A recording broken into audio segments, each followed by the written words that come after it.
Hey y'all, so this is gonna be a random impromptu video. I'm leaving work and I just wanted to say that initially I just want to say about my myomectomy. So this is just a small little update. So basically the doctor said like the second menstrual cycle was gonna be so I'm now on my third menstrual cycle, and it's actually much better. So do I regret doing the surgery? Well, not regret. On a scale from 1 to 10, how happy am I that I did the surgery? I will say an 8. And I give it an 8 because 1 point is taken away for the scar, and another point is taken away for the drama my medical insurance basically put me through about this surgery. But other than that, it's definitely much lighter. I didn't have any cramps. Hell, I didn't even know it was gonna come on. Like, I knew it was gonna come on because I have a tracker on my phone, but I didn't have like all the feelings that build up to it coming on. But I do think my emotions were a little off this week. A lot of things have been happening, you know, well, you don't know, but things have been happening in my life, like my job. I won't say that it's like stressful, because it's not really, my job is not hard, like, period. My job's not hard. I won't say stressful, but there's so many, there's so much stuff that's like mad annoying. Okay, I'll say that. Like hella annoying. Like, people are crazy. Like, people in general are just fucking nuts. Excuse my French. And I've been having thoughts. You guys know I'm a licensed esthetician. I have my own skincare studio, and I'm okay with saying what I'm about to say out loud, because I know, you know, when it comes to, like, I won't say this is a negative thing, but when it comes to things like saying it out loud, like, you don't want to speak it into existence. But I've been, this year, I won't say that it's been like really tough. You guys know I'm in my second year, solo esthetician. I'm a full-time, I work full-time, I have a full-time career. I do that part-time. I'm not in a place that I could do it full-time as of yet. I'm a single mom, I got a college student, like, I have like stuff. So to say all that, I say this, I'm looking to not renewing my lease at my location. And I've been thinking about this since January. I want to make a real smart and sound decision for myself and for my family. Like, this is nothing that I have just woke up one morning was just like, I don't want to do it anymore. No, this has been like a battle, like I said, since January. It's been a thought since January. So I've had that on my mind. My biological father passed away earlier this week, so that's been on my mind. I haven't, like, I know who my father is. I'm gonna give a teeny tiny backstory. I know who my father is, okay? I did not have a relationship with him growing up. My sister and I have the same father. I have other siblings by my father. I'm the youngest child, period, by my mother and my father. They divorced when my mom was pregnant with me.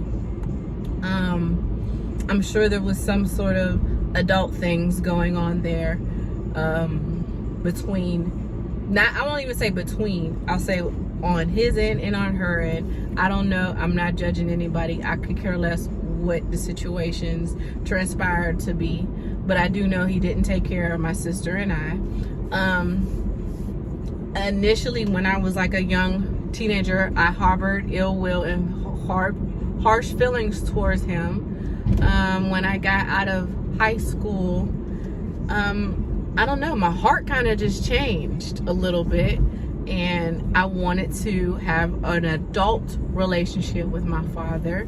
And I reached out to him several times. I met a few family members and whatnot. So my father's side of the family is in Cleveland, Ohio. Y'all know I'm from Pittsburgh, period, okay? But my father's side of the family, they're in Cleveland, Ohio. But and I've been there a couple times to see my family, and this is all my doing. Like, no one picked me up. I went there, you know what I'm saying? My sister hasn't had any interest, and it's totally understood. Like, I get it. But I think my sadness was because, it wasn't because he passed away. My father was 91 years old. So it wasn't because he passed away. It was more so because the opportunity of us really having a relationship, the door is closed. It's completely closed because he's no longer here. I made several attempts, and I did my part. I did my part. But again, there's still a little sadness that I wished that it could have been different, and it wasn't, because I know that he took care of my older siblings. You know, I know that they have a relationship with him. And what's even more sad is that, I won't even say it's sad, but I look like him. You know what I'm saying? Like, I look like him. I look like that side of my family. Y'all have never seen my sister because she will not be on any YouTube video or whatever. You might catch a glimpse of her on my Instagram, maybe. But my sister is light-skinned, you know, my mom is light-skinned. I'm not like dark-skinned, but I'm brown-skinned, you know what I'm saying? But my sister and I do not look alike. We do have the same mother and father, but we don't look alike. But that's my girl, like, that's my sister. So I will say, if anything, the only thing my father really has given to me partially is life, and secondly is my biological whole sister. I don't know my other siblings, which is sad. I attempted, you know, but I mean, it is what it is, you know. There's no relationship there, and I didn't want, like, I won't even get into it, because I mean, it's neither here nor there. I know who they are. Some of them know who I am, which is fine. But that basically explains me. So, like, when life kind of gets in the way, and I won't say that I'm dealing with any sort of depression, but I know I'm dealing with stuff. You know what I'm saying? Like, at the beginning of the year, I had COVID. That was, if you've had COVID, then you know exactly what I'm about to explain. Like, that hurt my heart. Like, I was devastated that I caught COVID. You know what I'm saying? Like, I wasn't sick. I had zero symptom, you know, and what's crazy is that I had ordered some at-home tests. This is before the shortness of the at-home test. I ordered some at-home tests. I was like, let me get an at-home test. I just want to see how it went. And it came in the mail, and I was like, you know what? I had just came home from New Orleans. I was on a vacation, just came home from New Orleans, and I took the at-home test, yo. I took the fucking test. Yo, it felt like it said I was pregnant. I was like, oh my God. You know, Mike is 19 years old. It just felt like my life is destroyed. That's how I felt. But it wasn't that bad, obviously. However, just the fact of, you know, it's one thing to separate yourself from other people because you don't want to be bothered, but it's another thing to, like, be quarantined and you can't be bothered with other people. That's a total different feeling versus choice, and the choice being taken away. Like, that's a total different feeling.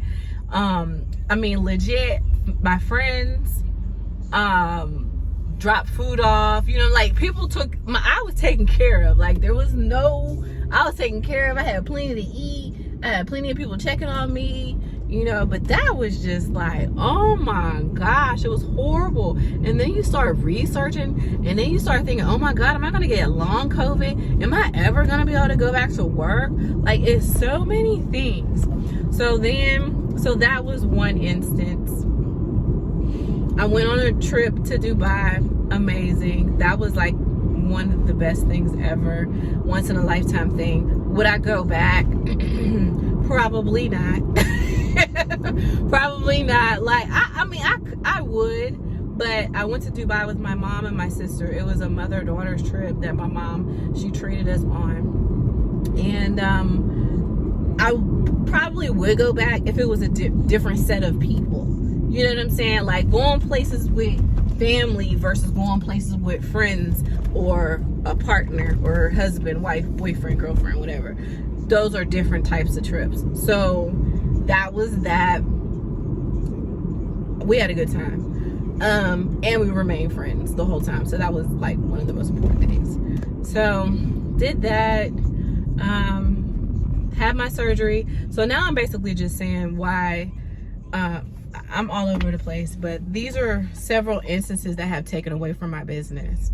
I haven't been available, and I'm not making as much money, and so it's just not smart for me to continue on at this point.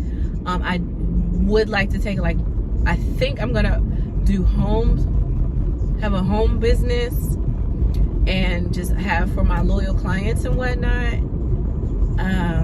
So I'm dancing around with that because I don't want to totally just quit. So of course, having the surgery, the myomectomy, that took away. You know, I couldn't work, so that took away. I got promoted. I went from, like, in the month of February of not knowing if I was going to have a job to getting promoted in March, which was absolutely totally a whole entire blessing within itself.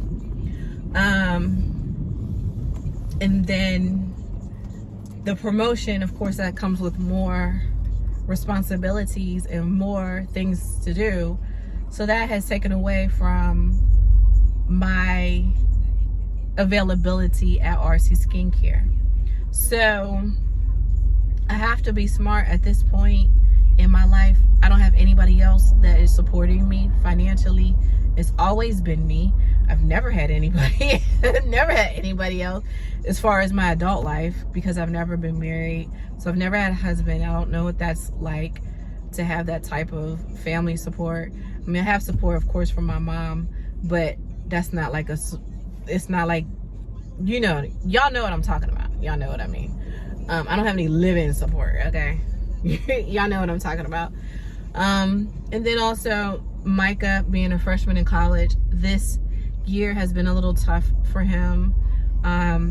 He's still a college student, but it kind of opened up our eyes to, you know, some people do really, really good, and some people just be like doing the effing most besides their schoolwork when it comes to freshman year of college. So that has been another factor. So I've had several things kind of going on in my life that, I don't know, I'm just at a place of, it's weird. I won't say that I'm, like I said, I don't know. I can't say I'm depressed. I can't say that I'm sad. Like, I don't even know. At times I can't even explain it. But I did, within this last year, I did meet the love of my life. Okay?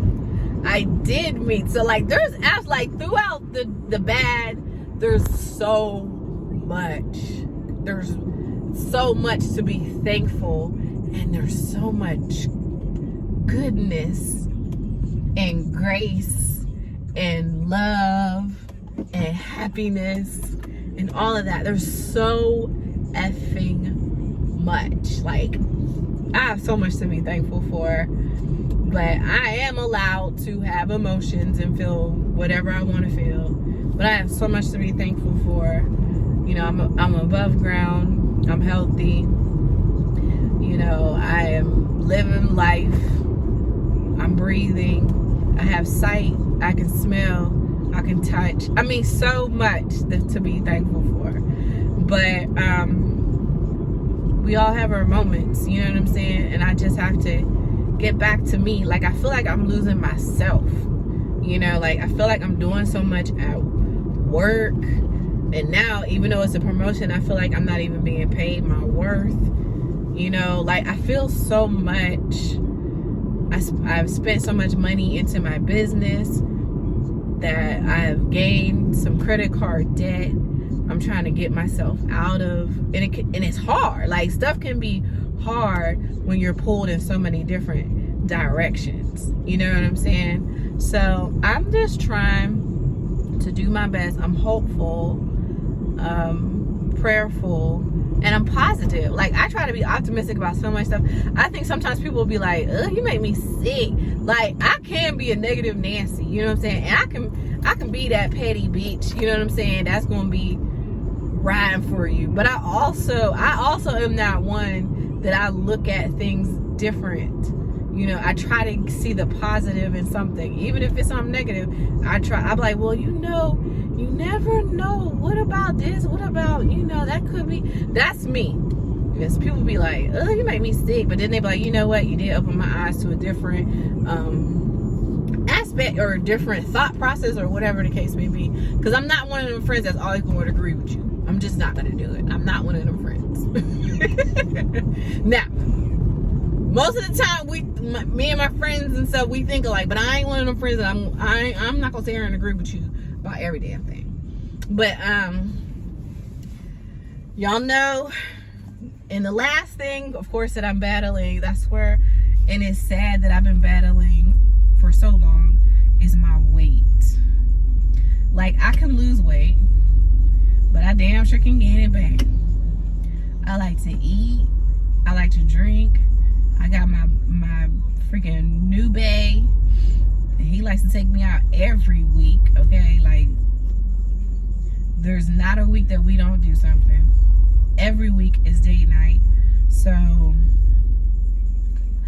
yeah, I have to get back on the plan. I have to get back on track with that. Like, I know how to work out. It's the food part. It's the food and the drinking. You know, I gotta let go of the Di-Serono, and I gotta let go of the Hennessy and stop making my mixed drinks. But today I'm making one, and I don't give a F-U-C-K what's going on because I'm doing it today. But yeah, so those are my updates. I appreciate you guys for watching. I want to be more active on YouTube. I have a new TikTok, like, it's my fitness TikTok. For me, it's not to really get anything out of it, but it's for accountability. So that's why I'm doing that. It's accountability for myself. You know what I'm saying? I'm not really like, oh, I need to have followers. I have to have followers. I'm trying to get sponsorships. If it happens, it happens. If people see it and they like it, cool. But it's for accountability, and it's for other people like me that are trying to get themselves in order and in together. Not that it's gonna become an obsession. You know, I mean, I kind of would like it for it to be an obsession, the fitness and the diet part, so I can just, you know, stop starting and effing stopping. You know what I'm saying? Like, damn. But if you guys are interested, of course, I'll leave all of that information. It'll be somewhere in the video, and it'll be listed down below. So this was just a random video. If one person watches it, cool. If 300 people watch it, cool. Hell, if nobody watches it, cool. It's something I can keep for myself and go back and look at and be like, you know what, Rach, you was going through some things in 2022. You pushed through, and here you are. You know what I'm saying? Because I watch my old videos because they're funny. It's funny to see what I used to look like or what I used to talk about, and it's funny to see Micah